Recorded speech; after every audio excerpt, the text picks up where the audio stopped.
Ya, chiquillos, ergonomía, ¿ya? Yo siempre he dicho que la ergonomía es como una rama o una actividad dentro de lo que es prevención de riesgo. Prevención de riesgo, nosotros sabemos que tenemos lo que es seguridad industrial, lo que es higiene industrial, pero uno dice, ¿pero dónde empezamos a tomar la parte psicológica, por ejemplo, o cómo se organiza la organización, cómo empiezan a manifestarse un riesgo psicosocial? ¿Eso cómo lo veo? Porque no lo ven ni la seguridad ni la higiene.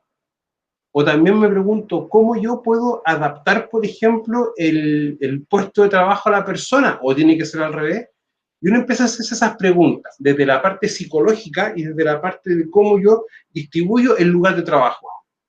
Si ustedes se van dando cuenta, la seguridad como que no ve mucho eso, y tampoco lo ve la higiene. Independiente, por ejemplo, que la higiene tenga que ver temas de ventilación, lo que es luz y iluminación, por ejemplo, y otras cositas más. Pero ya más temas de detalle no lo toca ni la seguridad ni la higiene industrial. De ahí es importante tomar en cuenta la ergonomía, ¿ya? Que para mí la ergonomía va a ser siempre una disciplina o una multidisciplina, porque la economía trabaja mucho, por ejemplo, se trabaja mucho con psicólogos, se trabaja mucho con ergónomos también, con kinesiólogos, ya, fisiatras, etcétera. Pero en sí, chiquilla, la ergonomía yo lo tomo como una herramienta que nos va a permitir poder adaptar el trabajo a la persona, ¿ya? Y no al revés. Y de hecho, la misma ergonomía, como hemos empezado a ver en el curso, ha tenido también una evolución. Está evolucionado, ¿ya? Es como, por ejemplo, cuando uno empieza a ver la evolución, por ejemplo, de lo que es el concepto de accidente del trabajo.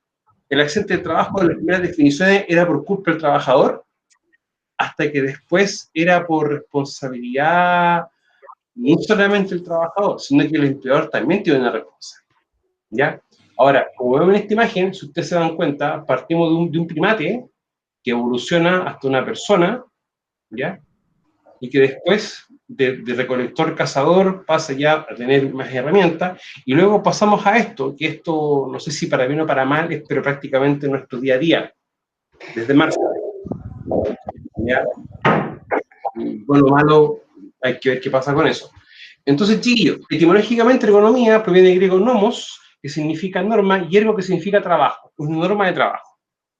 Ahora, significa literalmente el estudio o la medida de trabajo, y dentro de lo cual destaca que su objetivo principal es adaptar el trabajo a la gente y no a la gente al trabajo, ¿ya?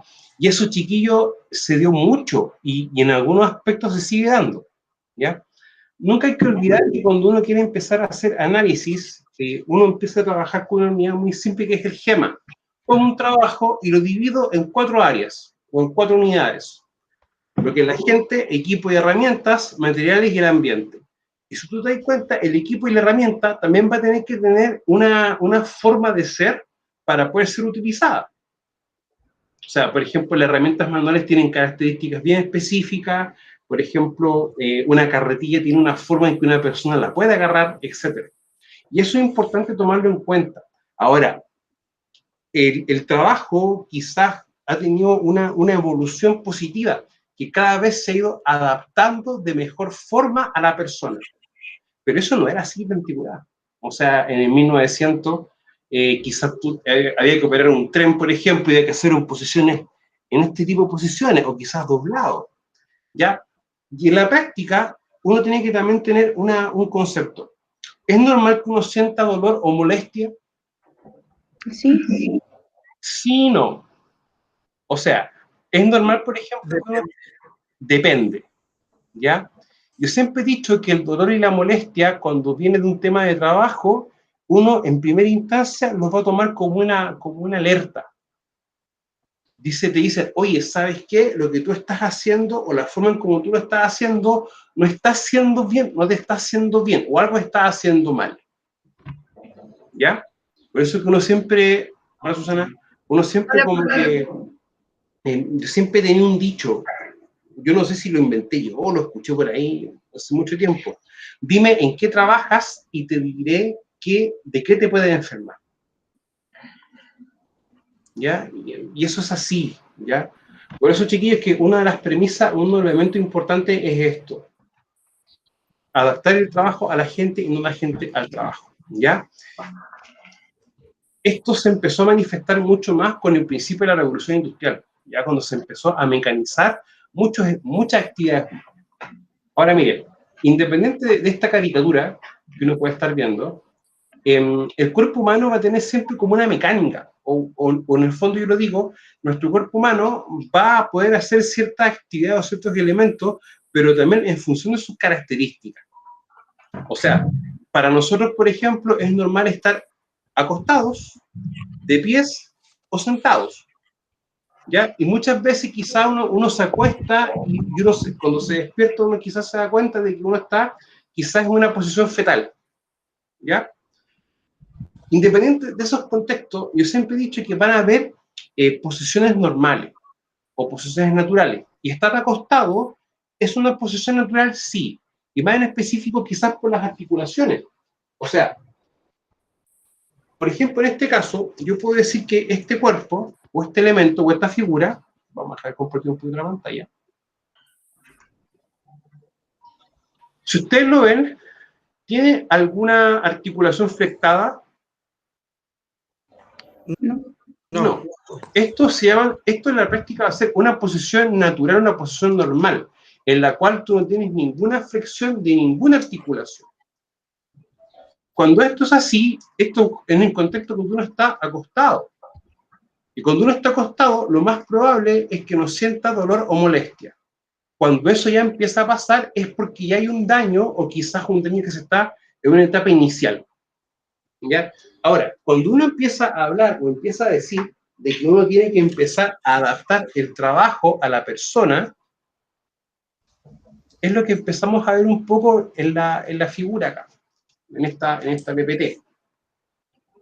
Si ustedes se van dando cuenta, esta persona está sentada viendo un escritorio en un computador, pero empieza a cumplir con ciertos ángulos.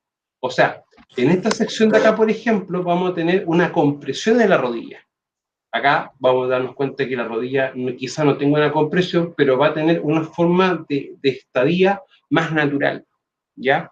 Ahora, la articulación a nosotros nos interesa, sí, las articulaciones son súper importantes. No hay que tomar netamente la articulación como por ejemplo el codo, la muñeca o el hombro o la rodilla, que son como las cuatro articulaciones desde el punto de vista laboral que van a arrojar problemas, van a arrojar ciertas molestias. Independiente de esa condición, una de las funciones primordiales de las articulaciones es la unión entre los huesos, pero también permitir la movilidad, ¿ya? Ahora, la articulación en la práctica no es un tejido rígido, es también un tejido blando. Y ahí vamos a darnos cuenta que en el transcurso del curso que van a haber ciertas patologías o enfermedades que se van a desarrollar en la estructura o las zonas blandas de los huesos. Ahora, lo principal es esto. Si ustedes se dan cuenta, acá la persona se adapta al trabajo. En cambio, acá el trabajo se adapta a la persona. ¿Ya? Bueno, acá dice economía. Ayuda a que el trabajo se adapte a la persona que tiene que trabajar en él. ¿Ya? Eso es como el significado que tiene esto. Ahora, ¿por qué y para qué trabaja la gente? O sea, yo siempre he dicho que nosotros vamos a trabajar en la práctica para poder satisfacer distintas necesidades que podamos tener. ¿Ya? Y quizás una de las necesidades más básicas es poder tener un hogar y poder tener comida o alimento. Es una perspectiva para poder satisfacer necesidades. Pero también uno trabaja porque uno tiene también una necesidad innata de sentirse útil o querer contribuir o querer ayudar a que la sociedad también sea mejor. Bueno, eso va a depender mucho de las perspectivas. Y la perspectiva de que va a depender de un factor propio, de lo que estudiaste, de lo que estás estudiando, tu crianza, edad, si tienes una familia, entre otros factores.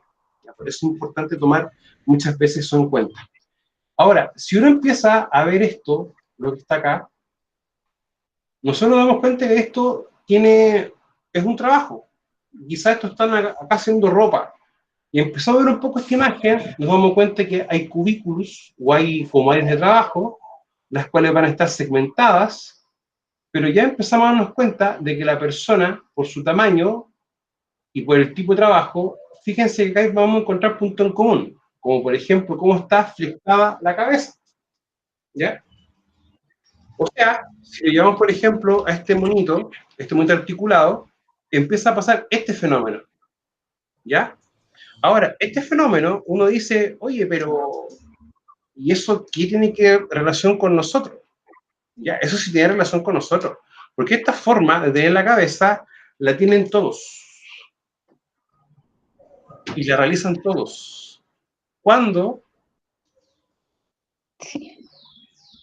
Empezamos con esta cosita, ¿ya? Y eso, ojo, no solamente te va a influir en empezar a producir un desgaste ya a nivel de los discos, por ejemplo, de los cojines entre las vértebras, sino que también con las manos, porque empiezan uno a trabajar en posiciones no naturales, posiciones no anatómicas, como uno dice. Entonces es importante tomar eso en cuenta. Ahora, volviendo un poquito a la presentación,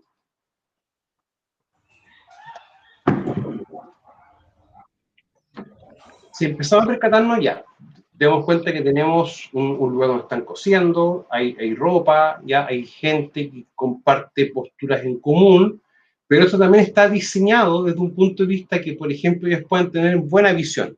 O sea, tengo una correcta luz. Ahora, cuando uno empieza a preguntarse, ¿y yo puedo hacer una evaluación de esto? ¿Esto yo lo puedo evaluar? Sí, lo puedo evaluar. Puedo hacer evaluaciones desde el punto de vista higiénico y evaluaciones desde el punto de vista ergonómico. Y quizás también puedo hacer evaluaciones de seguridad industrial. Si vamos a partir por seguridad, quizás vamos a estar evaluando contacto con objetos cortantes y punzantes, quizás por las agujas, ¿ya? También podemos tener, desde el punto de vista de la higiene industrial, exposición a ruido, también lo que es factor luz, ¿ya? Y si tenemos fibra de algodón, eso también se puede considerar como un agente neumoconógeno. En el fondo puede producir un problema respiratorio, pero de origen laboral. Y luego también que vamos a empezar a darnos cuenta que se puede evaluar ya los temas asociados a la postura, a la posición. Y esta forma de trabajo va a generar una molestia a la persona, sí, y la va a generar, chiquillos, en esta famosa parte del cuerpo, en la espalda lumbar, en la zona lumbar o espalda baja también, ¿ya? Y eso va a radicar bastante o varias cosas a tomar en cuenta, como por ejemplo, desde la forma en cómo uno está sentado. O sea, si ustedes se dan cuenta, yo siempre mantengo una postura recta, porque una cosa es sentarse y otra cosa es echarse, ¿ya? Puede parecer claro, es que yo lo digo así. Voy a dejar de compartir un poquito y les voy a explicar por qué motivo. La espalda, yo siempre llamo a cuidar la espalda, ¿ya? La espalda, chiquillos, es súper delicada. Y más encima la espalda siempre tiene una cosa que no todos nos percatamos, nos recordamos. Va a estar nuestra columna vertebral y por la columna vertebral pasa todo nuestro sistema eléctrico, parte del sistema nervioso. Entonces, si nosotros empezamos a tener problemas en la espalda, vamos a tener también problemas en el cuerpo. Lo principal de una espalda recta, no solamente al estar sentado, sino cuando uno realiza un trabajo, es que todas las fuerzas que se empiezan a generar se van a distribuir en la espalda. Cuando uno tiene una mala postura, o por ejemplo está un poco curvado hacia adelante, gran parte de la fuerza se va a generar o se va a aplicar en la zona lumbar. Por eso, muchas veces ustedes se dan cuenta, o cuando uno tiene que conducir mucho rato, uno se levanta, se pone a caminar y hace un ejercicio bien sencillo, que es colocarse las manos en la zona de la espalda, porque uno siente pesado. Cuando pasa eso, es que tú estás más sentado. Tú en el fondo estás echado, recostado, todas las fuerzas que se generaron se colocaron en un solo punto, a diferencia de si tú estás correctamente sentado, porque todas las fuerzas se van a distribuir por la espalda, no en un punto específico. Eso es válido para todo trabajo. O sea, desde, por ejemplo, desde cocinar, ¿ya? Yo siempre he dicho, el trabajo de dueña de casa es un trabajo igual o más pesado que un trabajo normal. ¿Por qué razón motivo? Horas de pie, posturas naturales no adecuadas, y también, otro tema importante, exposición a agentes químicos, muchas veces por los productos de limpieza. Entonces, un trabajo de casa o un trabajo de una asesora del hogar, yo siempre lo he mirado con mucho respeto y entendiendo el desgaste que sufre. ¿Ya? Y de verdad, chiquillos, lo sufren bastante. Así que eso también hay que tenerlo en consideración. Vamos a volver a compartir la... Mario Huerta.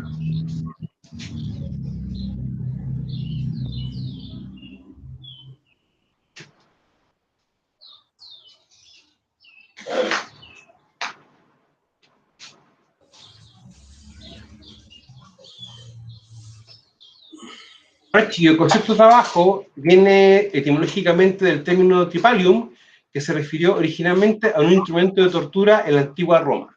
¿Ya? O sea, el origen del trabajo también era como una especie como de castigo, ¿ya? O sea, desde un punto de vista como significado.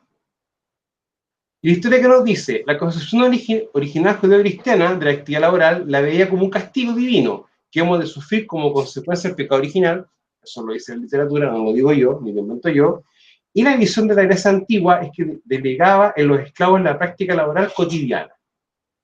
¿Ya? O sea, hay como evoluciones de estos conceptos, cómo se ha ido manifestando en la historia. Bueno, la visión del antiguo Egipto delegaba a los esclavos las actividades más penosas que los ciudadanos y los sacerdotes respectivamente dedicaban su existencia a la creación, al desarrollo individual y de la cultura. Bueno, hay una visión también del concepto de ciudadano, ya que ha ido evolucionando, y en la antigüedad el ciudadano en patria tenía como funciones o cosas específicas que él podía hacer.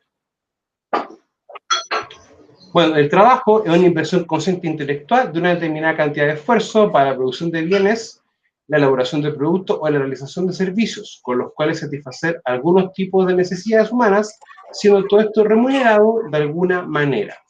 ¿Ya? O sea, las distintas actividades o profesiones que pueden hacer, por ejemplo, las personas que vemos en esta imagen, o las profesiones que están personificando, van a producir un beneficio económico. Vamos a entenderlo así. Ahora, distintas profesiones, vamos a darnos cuenta que vamos a tener distintos riesgos, tanto derivados de lo que es la higiene industrial, la seguridad industrial y la ergonomía, ¿ya? Para entenderlo así. Yo siempre he dicho, chiquillos, la ergonomía hay que considerarla bastante, ¿ya? Ahora la pregunta del millón, ¿qué pasa con la ergonomía y los cuerpos legales, por ejemplo? ¿Hay algún cuerpo legal que me nombre o me diga o haga referencia a lo que es ergonomía? Profesor, el DS 594 habla un poquito más que nada del tema músculo esquelético. ¿Ya? Y de las vibraciones. Sí. ¿Ya? Y de las vibraciones, ¿por qué es importante? Porque define, por ejemplo, los planos. ¿Ya? Habla de la vibración en segmento mano-codo o mano o muñeca, y también hace referencia a las vibraciones al cuerpo completo. Las vibraciones tienen que ver también con un tema quizá un poco más anatómico, porque produce un efecto en el cuerpo que es un deterioro, un daño en los huesos blandos, que son las articulaciones o secciones de la articulación. Por eso también es importante considerarlo. ¿Ya? Mire, la normativa chilena en la práctica también nos va a empezar a mostrar una guía técnica, que es el famoso TEMER, trastorno músculo-esquelético en las extremidades superiores, que ese va a ser un punto, y también habla de lo que corresponde al manejo manual de cargas. ¿Ya? Y también hay una ley que uno la dice de manera más cotidiana, que es la famosa ley del saco. Ustedes saben que antiguamente un hombre podía levantar hasta 50 kilos, pero ahora 25 kilos hombres, 20 kilos mujeres máximo, y embarazadas y niños o gente menor de 18 años, 0. ¿Ya? Ahora, para lo que es manipulación de carga o manejo de cargas, podemos tener, por ejemplo, esto, una aeroarquilla, ¿no es cierto? Y también podemos tener, por ejemplo, la famosa traspaleta. Cuando empecemos a ver un poquito lo que es manejo manual de carga, vamos a empezar a trabajar también con esos conceptos, ¿ya? Para poder tomarlos también en cuenta. Entonces, la misma ley chilena quizás no tiene como un cuerpo legal específico asociado a la ergonomía, pero sí empieza a tomar distintos factores. O sea, tengo el temer, ¿ya? Tengo también los famosos riesgos psicosociales, que eso también corresponde a la ergonomía. O sea, tengo un aspecto psicológico social abordado, tengo algunos aspectos de vibraciones, y también vamos a tener el temer, como está explicando un poquito rato, asociado a los movimientos, pero de la cintura hacia arriba, ¿ya? Las evaluaciones, cuando quiero evaluar, por ejemplo, qué pasa con el movimiento de las manos, el movimiento repetitivo, hay dos metodologías que son Reva y Rula, que las vamos a ver un poquito más adelante, ¿ya? Pero que esas dos metodologías hacen, cuando yo hago la evaluación, hace referencia a cómo están dispuestos los pies. Ya que eso también es un factor súper importante. Ahora, si ustedes me preguntan, igual es un poco complejo de que desde un punto de vista se considere desde una zona del cuerpo. Lo que es el manejo manual de carga también se va a encontrar definido por una guía técnica y obliga a que toda empresa que tenga que manipularse carga tenga que tener una forma en cómo hacerlo. Y esto también tiene una lógica, porque no es lo mismo levantar 1 kilo de harina una vez al día, estar levantando 80, 100, 150 veces un saco de 25 kilogramos. ¿Ya? Los efectos o consecuencias en el cuerpo son acumulativas, eso también hay que tenerlo en cuenta. Entonces, chiquillos, ¿por qué y para qué trabajamos? Como le estábamos comentando antes, nosotros vamos a trabajar, pero para poder tener medios para poder satisfacer nuestras necesidades humanas. Vivienda, salud, comida, educación, ¿ya? Quizás no solamente para nosotros, sino que también para los nuestros, para nuestra familia, ¿ya? Entonces también hay que tomarlo en cuenta aquello.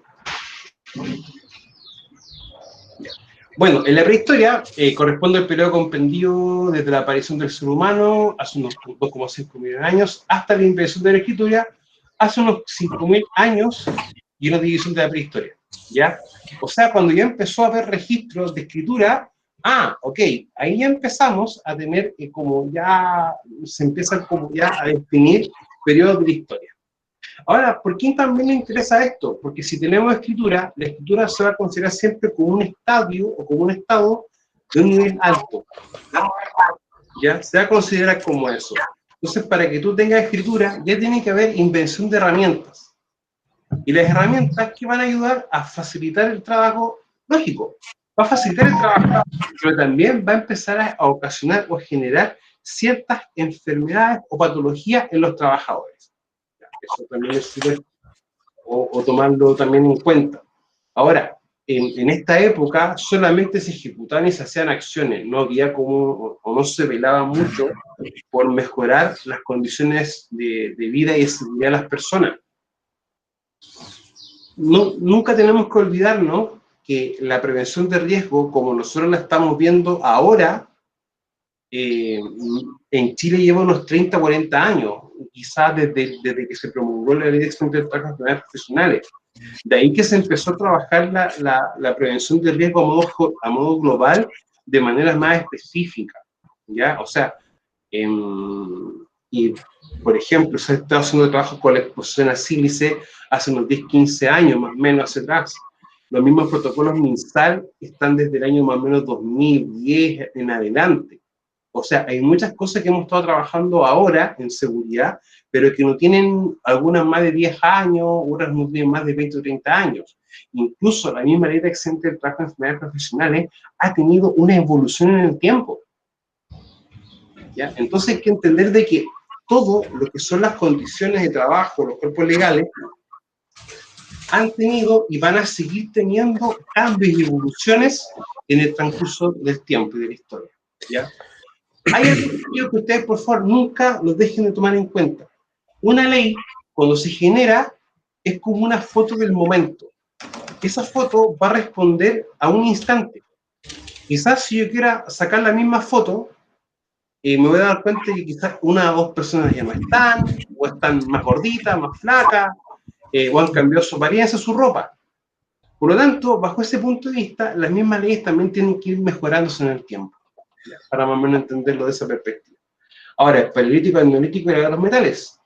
El paleolítico, el periodo de la piedra antigua tallada, el ser humano se dedicaba a una economía de subsistencia o depredadora. En este caso, ya no se estaba ejerciendo un trabajo formal o definido, sino que solamente un cazador-recolector. Después del Neolítico, periodo de la piedra nueva o pulimentada, se descubre la agricultura, la ganadería y la cerámica y aparecen los primeros poblados estables. O sea, ya acá, al tener agricultura y ganadería y la misma cerámica, ya empieza a adaptarse o generarse los primeros conceptos de trabajo de empleo. Ya empieza a haber una acción remunerada, quizás. O también lo hacían para un trabajo propio.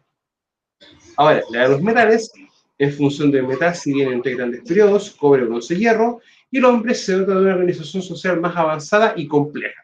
Y acá ya empezamos a vislumbrar quizás un concepto de sociedad, aunque bueno, la sociedad también, el concepto de sociedad, o por ejemplo el concepto de poli, ¿ya? También se viene con la antigua Grecia. O sea, un concepto de sociedad, un concepto político, por ejemplo, pero también un concepto ya de trabajos o estructuras organizadas para poder tener un bien o servicio, viene ya desde aquí en adelante, desde la edad de los metales. Bueno, Paleolítico, fase más antigua de la cultura humana, que se extiende desde los 2000 millones de años atrás hasta 1000 años atrás. Durante el mismo, el hombre comienza a fabricar primeras herramientas, en un principio muy simples, las que fueron perfeccionando cada vez más. El instrumentario empleado por el hombre estaba construido de piedra, hueso, ornamentos de cérvidos o madera. Y al término de la piedra abarca casi toda la existencia del hombre, puesto que comienza con los útiles más antiguos hallados por la arqueología.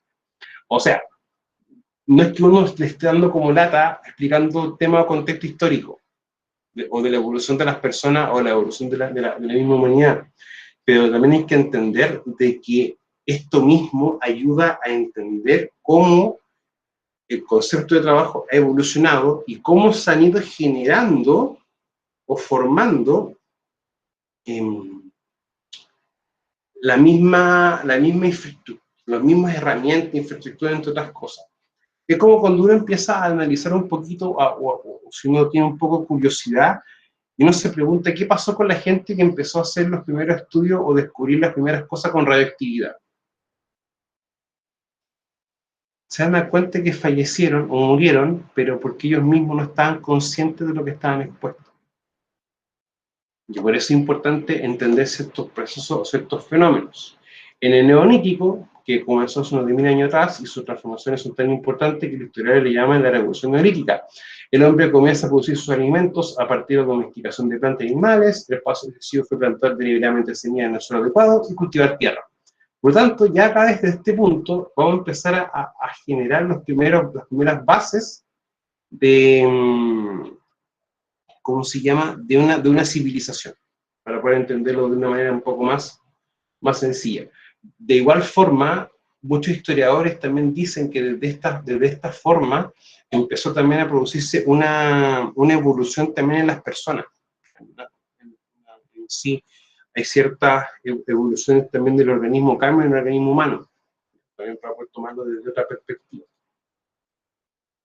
Bueno, en la edad de los metales, en la etapa en la cual el hombre descubre el uso de los metales y lo incorpora a su cultura para fabricar distintos elementos, y aparece la metalurgia, ¿ya? O sea, ya con esto también vamos a empezar a darnos cuenta que empieza a haber una evolución, un cambio, pero también empiezan a nacer o se empiezan a conocer nuevos riesgos.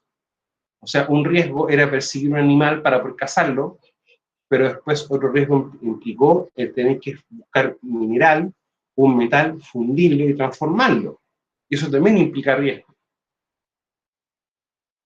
Ahora, la revolución industrial, ya que comenzó entre el siglo XVIII y el siglo XIX, más o menos, como en 1700 y en 1800.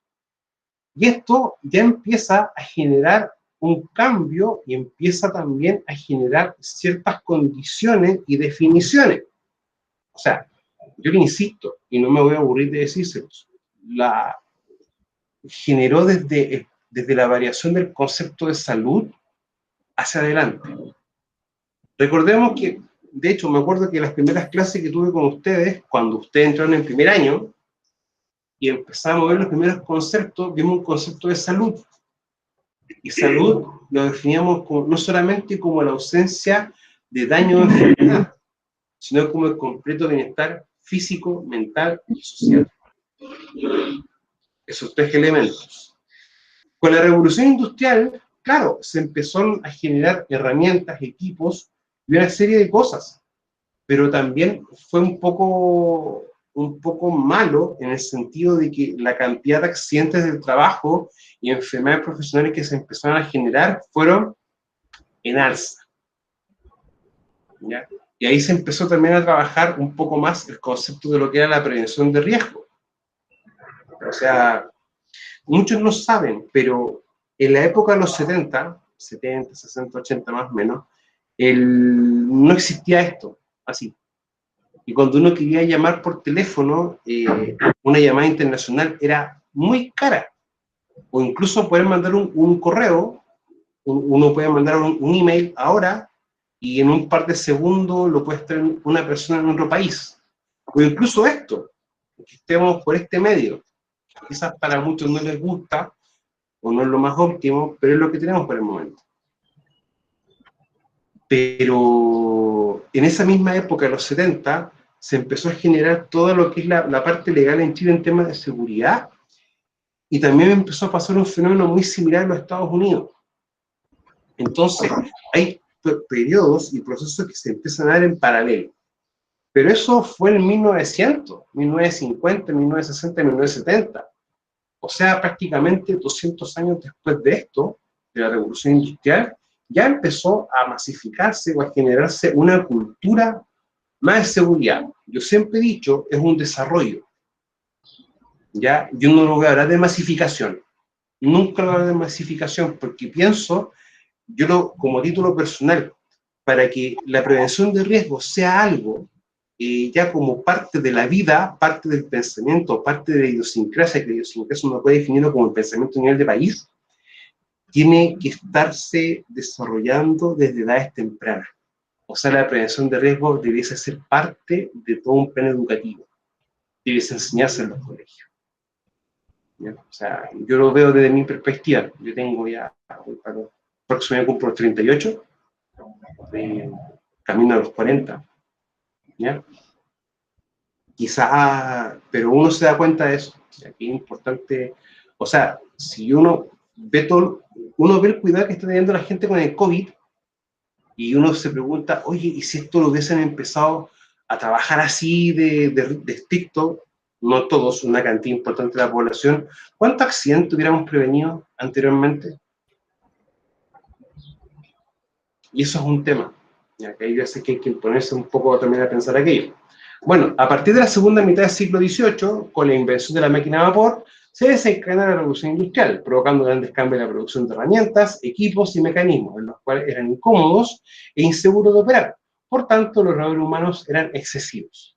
Y acá también nosotros empezamos a ver o definir un tema. Y esto, revolución industrial, grandes cambios en la producción de herramientas. O sea, también empieza a haber un cambio social, en lo cual se empieza a generar la famosa producción masiva. Se empiezan a generar elementos ya de manera mucho más barata y de fácil acceso. O sea, bueno, ustedes están muy chicos todavía, pero cuando yo era más pequeño, comprar algo no era solamente caro, era de difícil acceso. Pero ahora en estos tiempos, uno puede comprarse un teléfono en cómodas cuotas y te llega directamente a la casa. No en la antigua. ¿Ya? Pero esto, para que esto sea así, partió con esto. ¿Ya? Bueno, en este caso los trenes y todo lo que era máquina de vapor, bueno, contacto con elementos calientes, fluido en este caso, por el vapor, el aire y el agua se consideran como fluidos, en primera instancia, ¿ya? Pero también habían temas ergonómicos, porque esto estaba diseñado de manera tal que la persona no tenía una comodidad adecuada para poder trabajar. Bueno, la antieconomía. Y claro, porque en esa época había un concepto súper definido, era si te gusta, bien, y si no, hay más personas que van a poder hacer lo mismo que estás haciendo tú. Por lo tanto, el trabajo no se va a adaptar a ti, tú te adaptas al trabajo. Y esa falsa o ese falso concepto de adaptación del trabajo terminaba en esto. Ahora, ya en esta época, pensar que un trabajador tenga que perder una extremidad o perder la vida producto de su trabajo es prácticamente inmoral, es prácticamente impensado. Pero en esa época no era así, con la misma revolución industrial. Bueno, en épocas remotas las máquinas eran diseñadas de tal forma que los seres humanos debían adaptarse a la demanda de su espacio físico, por lo que debían aceptar gran cantidad de incomodidad e incapacidad, tanto con las máquinas, herramientas y el ambiente de trabajo. Producto de esto se produjeron muchas vidas, se perdieron muchas vidas humanas, se redujo la productividad y se cometieron innumerables errores, y se produjeron un sinnúmero de enfermedades y accidentes. O sea, claro, por una parte se empezó a producir todo un avance tecnológico, un avance en la capacidad de producción.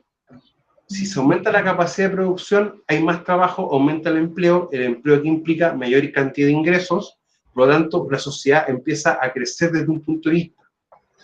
Pero ese punto llegó a un punto tal, o ese crecimiento llegó a un punto, y después empezó a decrecer, porque en la práctica ya no estaba siendo rentable este modelo, y de ahí que empiezan a fabricarse o generarse distintos elementos o distintas estructuras para poder hacer seguridad. La ingeniería humana, para la Revolución Industrial de los Estados Unidos, se desarrolla bajo el nombre de ingeniería humana, todo un conjunto de estudios sobre los aspectos físicos y comportamientos psíquicos del ser humano, ¿ya? Y esto no fue solamente en Estados Unidos, sino que también fue uno de los productos, uno de los elementos que se desarrolló mucho con la Segunda Guerra Mundial, ¿ya? Hay muchos estudios o tratados médicos también, y estudios en cuanto a la capacidad o la resistencia humana que se generaba en la Segunda Guerra Mundial. Incluso hasta la leche en polvo, por ejemplo, o los productos para colocarla en la leche, también fueron productos de aquello. Los polivitamínicos, los concentrados de vitaminas y minerales en cápsulas, también fue producto de esto. Entonces, muchos elementos de la cotidianidad también surgieron a partir de eventos como estos. Bueno, Taylor dice, consideró el padre de la ingeniería industrial, fue el primero que se ocupó del problema de la organización científica del trabajo. Determinó mediante numerosas experiencias el ritmo más adecuado para alcanzar un rendimiento máximo. O sea, lo que empezó a hacer esta persona, empezó a preguntarse, oye, ¿cómo yo puedo organizar el trabajo? Y la forma más clara de organizar el trabajo es ver primero qué estamos haciendo y cuál es el producto que nosotros tenemos que tener de lo que estamos haciendo. Eso es lo primero. O sea, si mi empresa se dedica al transporte, yo me pregunto, ¿qué debo hacer yo para optimizar mis tiempos y poder transportar más cosas? Y aquí, aunque parezca redundante, y no me voy a cansar de decírselos, tomo un trabajo, lo divido en 4 compartimientos y empiezo a establecer el esquema para ese trabajo. Empiezo a analizar él o los distintos aspectos que van a empezar a desarrollarse. Pero con esto, para poder alcanzar el rendimiento máximo, es como cuando uno ve el concepto de eficiencia y eficaz. El eficaz es lograr el objetivo que uno quiere o busca hacer. Y la eficiencia viene asociada al uso de recursos, ¿ya? Desde la perspectiva de la prevención de riesgo, uno tiene que ser eficaz. ¿En qué sentido? En el que tratar o evitar que ocurran accidentes de trabajo en actividades profesionales, y eficiente, que para lograr esto tenemos que hacerlo con una cantidad o un recurso ilimitado, ¿ya? Nunca se olviden de que para muchas empresas, no generalicemos, no hay que decir todas, pero hay muchas empresas que todavía no entienden que la prevención de riesgos, tú tienes que invertir para poder tener una ganancia. Y en este caso, tú debes invertir en seguridad. ¿Para qué? Para evitar que tengas un accidente de trabajo en enfermedad profesional. O también demostrar qué has estado haciendo tú para poder dar cumplimiento a los distintos o a las distintas leyes. Eso también hay que tomarlo en cuenta. Ahora, ¿cuáles eran las condiciones que se empezaron a generar en este entorno o en esta época? Siglo XIX, o sea, en el 1800, prácticamente 200 años atrás. Los procedimientos eran deficientes, muchas máquinas y herramientas eran inadecuadas para su objetivo, se encargaban tareas operarias para los que no estaban o para los que no eran aptos, no se conocía el tiempo, los tiempos de dedicar a cada tarea ni la cantidad de trabajo, y las condiciones de trabajo nunca habían sido regularizadas. ¿Ya? O sea, en el fondo se hacían las cosas por hacerse, pero no se pensaba ni se evaluaba en la forma o el medio o el camino para poder hacer esto. ¿Ya? O sea, yo lo veo como que no había una planificación. Cuando nosotros hablamos de planificar en función de la seguridad, nosotros siempre tenemos que tomar o tener dos elementos. Uno, que es mi famosa identificación de peligro y evaluación de riesgos, y el segundo, tener claridad de cuáles son los elementos o los cuerpos legales a los cuales yo dar cumplimiento. ¿Ya? Y eso es planificar. Y la planificación, si ustedes la pueden ver desde una perspectiva, es como la base de cualquier sistema de gestión. Como por ejemplo el estándar ISO o el estándar OSHA, ¿ya? Que también tiene mucho que ver con aquello. Bueno, Frank Bunker fue defensor de la organización científica y pionero del estudio de los movimientos, ¿ya? Porque acá vamos a también tener que darnos cuenta de eso. La ergonomía no solamente se va a enfocar en la parte psicosocial o la parte psicológica, parte cognitiva, de pensamiento, tampoco, o sea, no solamente se va a enfocar en cómo está estructurado el ambiente de trabajo, pero sino que también va a tener que ver cómo son los movimientos o qué tipo de movimientos hacen las personas. O sea, por ejemplo, que uno esté en cuclillas, eso no es una posición normal o natural del cuerpo. Y pasados los segundos, o un par de minutos, o un tiempito, el cuerpo va a empezar a sentir molestia y dolor. Y eso en el fondo es la respuesta de lo que tú estás haciendo, es lo que no corresponde, o está siendo inadecuado. Bueno, su análisis se basaba en el estudio de los movimientos que realizaba el obrero, los trayectos que seguían, los materiales que utilizaba, la colocación y tipo de herramientas, llegando a la conclusión de que existe un número óptimo de movimientos para cada trabajo, mediante los cuales se obtiene la máxima eficacia en el menor tiempo posible. O sea, no es mejor trabajador el que más cosas hace, sino que es el mejor trabajador el que hace las cosas como deben hacerse. ¿Ya? O sea, eso a veces es una línea muy delgada, porque nosotros en seguridad, ¿qué hacemos? O por ejemplo, ¿qué hacemos nosotros cuando queremos hacer prevención de riesgo? O queremos ver temas o temáticas de seguridad industrial. Hacemos análisis de tarea o análisis de trabajo. O sea, veo la actividad, cuáles son las tareas que debo hacer, o mejor dicho, cuál es mi proceso, actividad y tarea. Y en función de la tarea o el paso a paso, voy a ver cuál es el óptimo a realizar, y también hago el análisis de qué riesgos voy a tener en cada uno de esos pasos, entendiendo el riesgo como la forma en que el trabajador interactúa con ese peligro.